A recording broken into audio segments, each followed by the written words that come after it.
Welcome to reforms in India judicial reforms. मैं doctor Kapil Kakkar आपका एक और वीडियो में स्वागत करता हूं। देखिए, जजेस की अकाउंटेबिलिटी क्यों ज़रूरी है ये मैं आपको थोड़ा क्रिकेट से समझाना चाहता हूं।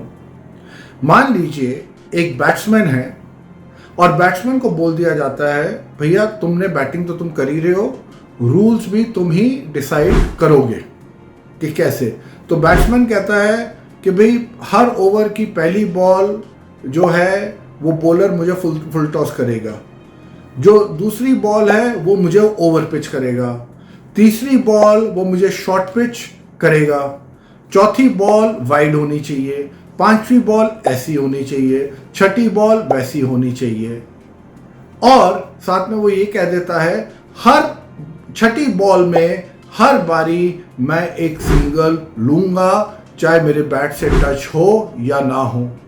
और रनआउट का वही रूल बताता है, अगर मुझे 3 सेकंड के अंदर जब मैं भागूं रनआउट नहीं किया गया तो चाहे मैं क्रीज के बाहर ही क्यों ना हूं, मैं रनआउट नहीं माना जाऊंगा। तो हमारे जजेस का ये हाल है। और गवर्नमेंट ऑफ इंडिया क्या बन गई है, यहां पे government of India match referee बन गई है। मैच रेफरी का क्या मतलब है आपको भी पता है। जो मैच रेफरी होता है उसका कुछ काम नहीं होता, वो बस मैच को ओवरलुक करता है और एंड में कह देता है भाई जो अंपायर ने करा वो ठीक किया। तो जहां पे अगर आपने बैट्समैन को ही जज बना दिया, अगर वो ही सारे गेम्स के रूल बना रहा है अपनी कन्वीनियंस से, तो क्या होगा? तो वो तो कभी आउट ही नहीं हो पाएगा। वो तब तक खेलता रहेगा जब तक उसने खेलना है। और जब मान लीजिए वो थक जाएगा तो वो कहेगा अब मेरा रूल है कि अब जो मेरा अगला बैट्समैन आएगा, मैं तो नॉट आउट हुई हूं, जो अगला बैट्समैन आएगा वो अपने रूल बनाएगा। हमारे देश में जुडिशरी के साथ ये हो रहा है। कहते हैं कॉन्स्टिट्यूशन ऑफ इंडिया ने जुडिशरी को एक इंडिपेंडेंट पिलर माना है, जहां पे जुडिशरी खुद सब कुछ डिसाइड करता है।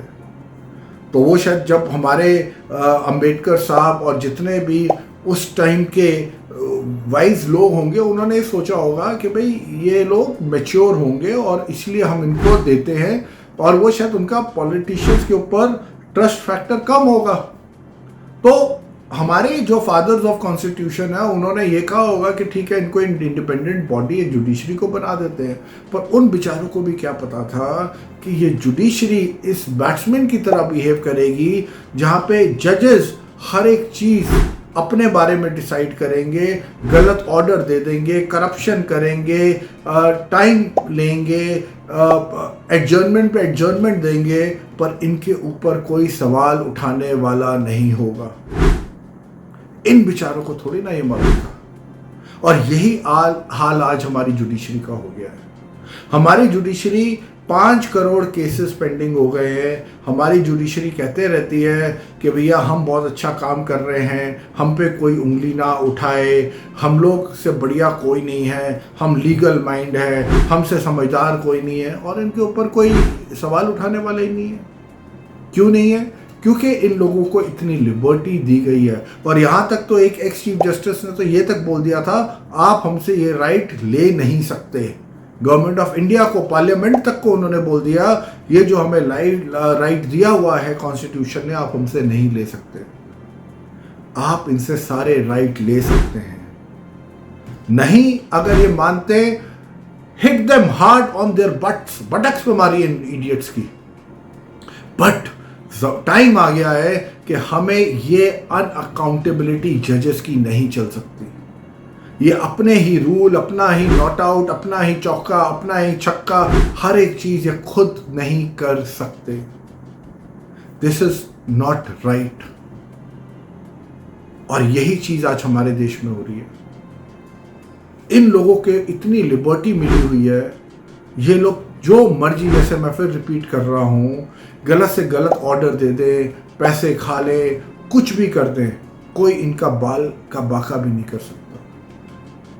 क्या हमारी पार्लियामेंट सो रही है? क्या हमारी पार्लियामेंट क्या जुडिशरी से मिली हुई है या गवर्नमेंट जुडिशरी से मिली हुई है?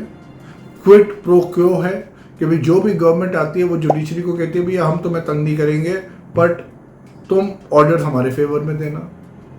तो क्या इस तरह कोई चीज चलनी चाहिए? क्या इस तरह डेमोक्रेसी सेटअप चलना चाहिए?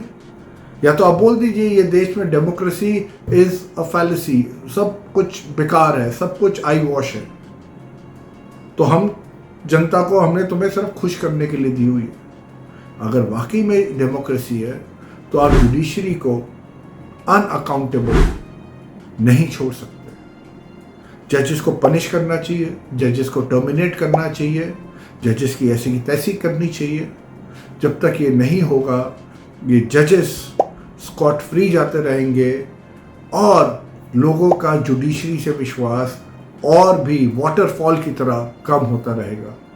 If you like this video, kindly share it far and wide. Thank you so much.